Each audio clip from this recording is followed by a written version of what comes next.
အားလုံးပဲမင်္ဂလာပါဗျာခုတစ်ခါမှာတော့စံရောင်းဝယ်ရေးသမားတွေကိုပဲအဓိကလိုက်လိမ့်နေတဲ့ကြားဖြန့်လိမ့်လေမှုကိုပြောပြလာတဲ့ရုပ်တံဗီဒီယိုဖိုင်လေးကိုအားလုံးသိအောင်တင်ပြပေးလိုက်ပါတယ်ဗျာအားလုံးလည်းဒီဗီဒီယိုဖိုင်လေးကိုကြည့်ပြီးတော့ဝေဖန်သုံးသပ်ပေးကြပါအောင်ဗျာအားလုံးလည်းမင်္ဂလာပါဗျာမြန်မာ Country Knowledge Channel မှာပြန်လည်ကြိုဆိုလိုက်ပါတယ်ဗျာ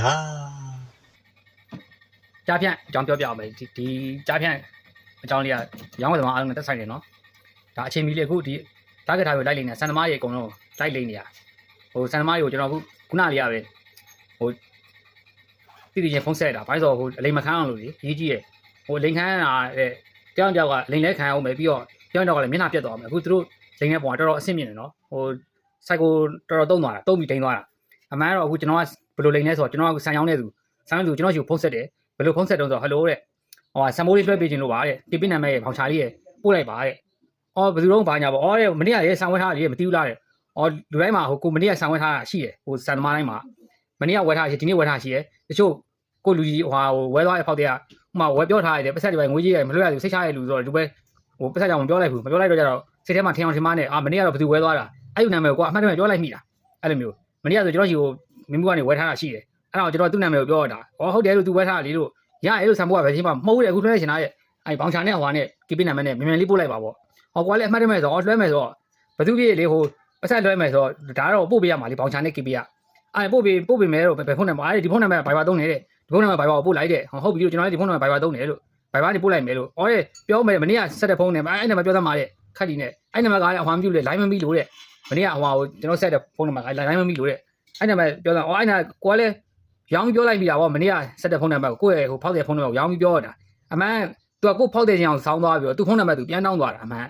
်အဲ့နဲ့ပြောရတော့ကြတော့အဲ့ကိုရှိကဘာယူသွားအောင်ဆိုဘောင်းချရေကိုရှိကကီပီနံပါတ်ကိုရှိကယူသွားတယ်ယူသွားပြီးတော့သူကဟိုဘက်ကကိုပြောတဲ့ဖုန်းနံပါတ် line ပြီဆိုတဲ့သူဖုန်းနံပါတ်ကညာပြီးတောင်းတာဖုန်းနံပါတ်ရှိကိုရဲ့ဖောက်တဲ့ရှိကိုသူကဖုန်းလမ်းဆက်တယ်ဟိုရဲ့ဟိုဆမ်ဘိုးရဲ့ဟိုပြီးအခုလွှဲပေးပါဗောလေကိုရှိကဘောင်းချကိုသူ့ကိုသွားပြတယ်ဟိုသူ့ကိုသွားပြီးတော့ဘောင်းချသွားပြတယ်ပြီးတော့ဟိုကီပီနံပါတ်ကြတော့သူတို့ကီပီနံပါတ်ပြတယ်အဲ့လိုမျိုးအမှတ်တမဲ့ဟိုကိုဖောက်တဲ့ရတာကိုရှိကဆမ်ဝဲထားလွှဲရမယ်မှတ်ပြီးတော့တွဲလို့ရှိရင်အဲ့ပစ္စကလိမ့်သွားပြီဟိုအလိမ့်လဲခံအောင်မယ်ပြီးတော့ဟိုတယောက်မျက်နှာပြတ်တယ်အဲ့ကြောင့်မလို့ဒီပိုလေးကအရေးကြီးရတော့ဒါလေးကဟိုအခုတိတိကျကျအခု तू ဖုန်းနေဆက်တယ်မအောင်တော့ဆန်သမားဆိုဆန်သမားရဲ့အကုန်လုံးတော့ target ထားပြီးတော့ तू ကဟိုလောက်တာလိုက်လိမ့်နေရနော်အခုကြားဖြန့်ဟိုတော်တော်ကြောက်ဖို့ကောင်းတယ်အမှတ်တမဲ့ဆိုကိုတော်မသိလိုက်ဘူးခိုင်းတဲ့လူကြီးကကြားဖြန့်နဲ့အဲ့လိုကြားလာနေကြတယ်ဟိုတကယ်လဲကြားဖြန့်ခံလိုက်ရဆိုအမှားပြီးသွားတာနော်ဘယ်လိုပြောရမလဲသူတို့ကလက်တစ်ပြက်သူတို့ကဘယ်လိုတိုက်စစ်စင်တာအမှတ်တမဲ့ဖြစ်သွားတာအမှတ်တမဲ့ဖြစ်သွားဆိုတော့တော်သေးရပါတော့အဲ့လိုပဲပြောရမှာโอเคပါအဲ့လို view site ပါနော်ဟိုလိန်ခမ်းမှာဆိုလို့ပါဒီပိုလေးကိုလည်း report ပြန်လုပ်ပေးနော်ဟိုကြားဖြန့်နေခုပေါ်နေပြီးတော့သူနဲ့ဖုန်းပြောထားပြီးတော့ဖိုင်လေးပြန်ကြည့်ပေးမယ်နော်โอเคနော်အလိန်ခံထိတော့မလို့ပြောပြအောင်မယ်ယူနိုင်ရဆိုပြီးတော့10သိန်းပေါက်တယ်ဆိုပြီး message ကြလာတာဖုန်းခေါ်တဲ့ခါကျတော့ဘယ်လိုဖြစ်လဲဆိုတော့ပြောပြမယ်ကိုကတော့အားရဝမ်းတာနဲ့ပေါ့နော်ဟဲ10သိန်းပေါက်ပြီးအိမ်ကိုပေးရတဲ့ဟိုဟာတွေကိုကလေးတွေကိုလှမ်းပြီးပြောတဲ့ခါကျနေုံတော့တဲ့အမတဲ့အဲ့ဒါဟိုဟာဖြစ်မဲ့တဲ့ဟိုဟာကိုဖုန်းပေးတယ်ပဲကိုကထည့်ကိုထည့်ခိုင်းတာဆိုတော့လေဟိုဟာဒီဖုန်းနံပါတ်မှန်သလားတဲ့အဲ့ဒါဆိုရင်တဲ့ကျမတို့လည်းပေးစရာမလိုဘူးတဲ့ကိုရဲ့အဲ့နံပါတ်ထဲကိုပဲတဲ့ဖုန်းပေးထည့်ရမှာတဲ့ပြီးရင်တဲ့သူတို့စီဖုန်းပြန်ဆက်လိုက်ပါတဲ့အဲ့လိုပြောလို့ဆိုကိုကအားရဝမ်းတာနဲ့ဟဲငါပေါက်ဖူးပြီပေါ့အော်ထည့်လိုက်တော့ကလေးတွေအမတဲ့အဲ့ဒါလိန်ကြီးရဲ့တက်တင်တော့တဲ့ line ပေါ်မှာလည်းမတွေ့ဘူးလားတဲ့ကိုလိုပဲဂျင်းမမိအောင်လို့ကိုကဒီဗီဒီယိုလေးကိုတင်ပေးတာခဏနော်အဲ့ဗီဒီယိုလေးကိုမူပြမယ်သူ့ကိုလည်းကိုပြန်ပြီးတော့ရက်လိုက်တယ်ခဏလေးနော်ဗီဒီယိုလေးပြပေးမယ်ခဏလေးစတကယ်ဂျင်းနေနော်မမိကြစေနဲ့တော်သေးတယ်နော်လူတယောက်မှာ energy ကောင်းတယ်မကောင်းဆိုတာကဒီလူတယောက်မှာ attraction တစ်ခုရှိတယ်သူ့ကိုဘာကြောင့်လဲမသိဘူးသူနဲ့နေရတာကိုပျော်တာသူနဲ့နေရတာကိုအဆင်ပြေတာသူနဲ့ပေါင်းရတာကိုကိုယ့်အတွက်blessing တစ်ခုပဲစိတ်ပျော်ရတယ်ဆိုတဲ့လူမျိုးတွေအကြုံမှုမှာပါဟိုမှာအဲ့လိုလူမျိုးတွေကရုပ်ချောတာမချောတာနဲ့လည်းမဆိုင်ဘူးချမ်းသာတာပတ်စံရှိတာမရှိတာနဲ့လည်းမဆိုင်ဘူးcertificate တွေရပြီးပွဲတွေရပြီးတော့တကယ်ကို position ကောင်းကောင်းနဲ့အလုပ်လုပ်နေတိုင်းမလုပ်နေရတဲ့လည်းမဆိုင်ဘူးအဲ့လိုတွေပြောလို့ဒါတွေကအရေးမကြီးဘူးလားဆိုလည်းမဟုတ်ဘူးဒါတွေကလည်းအရေးကြီးတယ်ဒါပေမဲ့ကိုယ့်ရဲ့ energy ကို take care လုပ်ဖို့အတွက်ကိုယ့်ရဲ့ energy ကိုဂရုစိုက်ဖို့အတွက်ဘယ်လောက်အရေးကြီးလဲဒီ energy တွေကဘယ်လောက်ထိအရေးကြီးလဲဆိုတဲ့ဟာကိုပြောပြချင်တာဖြစ်ပါတယ်နော်ဆိုဖီယာဒီလက်တလောကပဲဆိုဖီယာဒီ Azerbaijan ဆိုတဲ့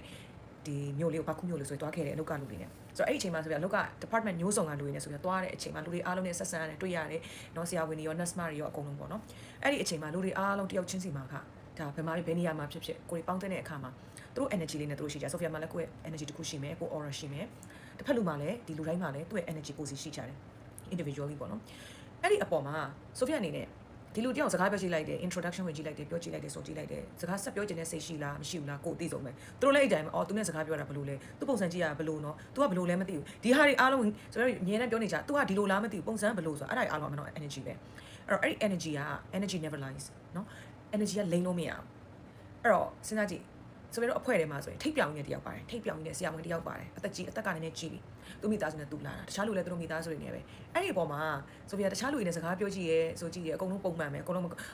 လို့ပြောမလဲမကောင်းတဲ့သူလည်းတခုမှပြောမှမရှိဘူးဆိုပြီးတော့ကိုယ်တိုင်လည်း energy ကိုအရင် take care လုပ်ပါဘာလို့ဆိုတော့စိတ်မြန်တဲ့အခါမှာ energy က changes ဖြစ်သွားတယ်စိတ်ချမ်းသာနေတဲ့အချိန်မှာ energy တစ်မျိုးစိတ်အရန်ဒေါသထွက်နေတဲ့အချိန်မှာ energy တစ်မျိုးဒါတွေအတက်အနေအမြင့်နေတာဖြစ်နေတဲ့အတိုင်းပေါ်မှာပဲကိုဆွဲဆောင်လိုက်တဲ့ကို attract လုပ်လိုက်တဲ့အရာတွေအားလုံးကလည်း changes တွေအားလုံးဖြစ်သွားတာ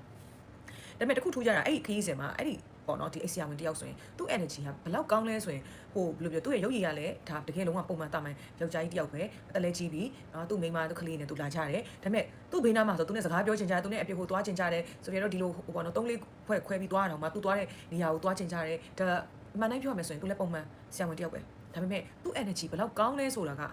သူချောတာမချောတာနဲ့လည်းမဆိုင်အောင်သူချောလည်းမချောဘူးပုံမှန်ပဲဒါပေမဲ့ energy အရန်ကောင်းတာအဲ့ energy ကောင်းတဲ့လူတွေနားမှာလူတွေကပိုနေခြင်းတယ်ဆိုတဲ့အကြောင်းလေးကိုပြောပြတာဆိုတော့ကို energy ကိုရအောင် control လုပ်ပါချို့ main ကလေးတွေကတော့ရှိတယ်လှဟိုပါနော် aesthetic တွေပြင်တယ် filler တွေလုပ်တယ်အင်ဂျီတွေဝယ်တယ်ဒါတွေကကိုယ့်အတွက် energy ပိုကောင်းစေမယ်ဆိုရင်လုပ်တာလို့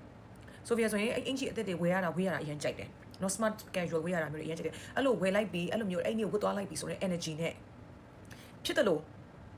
ဘာမှ make up တွေပါလည်းမလိမ့်ဘူးဖြစ်တယ်လို့အင်ဂျီလေးဝယ်ပြီးတော့ကိုယ့်ကိုနေနေတဲ့အနေထားနဲ့ energy နှစ်ခုကလုံးဝမတူဘူးအဲ့အချိန်မှာငါက smart woman ဆိုတဲ့ energy တစ်ခုရသွားပြီအဲ့တော့